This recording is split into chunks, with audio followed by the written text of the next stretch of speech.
Gangapur police स्टेशनचे धडाकेबाज कामगिरी। हुक्का बारवर छायेखाली 2 इसमांविरोधात गुन्हा दाखल। गंगापूर वरिष्ठ पोलीस निरीक्षक तृप्ती सोनवणे यांच्या मार्गदर्शनाखाली कॅफे भोसला मिलिटरी स्कूल गेटजवळील महात्मा नगर येथील कॅफेमध्ये विनापरवाना बेकायदा हुक्का बारवर धडक छापेमारी करत 37,500 रुपये किमतीचे हुक्का विक्री साहित्य जप्त करण्यात आले असून 2 संशयितांवर अंमली पदार्थ विरोधी कायद्यानुसार गुन्हे दाखल करण्यात आले आहेत। गंगापूर पोलीस स्टेशनच्या या कामगिरीचे नागरिकांनी कौतुक केले आहे। गंगापूर पोलीस स्टेशनच्या अधिकारी व पोलीस कर्मचारी यांच्या अंमली पदार्थ विरोधी मोहिमेमुळे नागरिकांनी स्वागत केले आहे।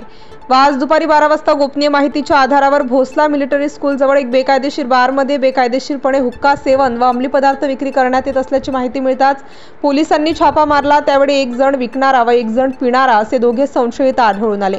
दोघांच्या मुसक्या आवळत त्यांना ताब्यात घेण्यात आले। दोघांवर गुन्हा दाखल करण्यात आला आहे। स्टार न्यूज साठी मोहसिन पठाण, नाशिक।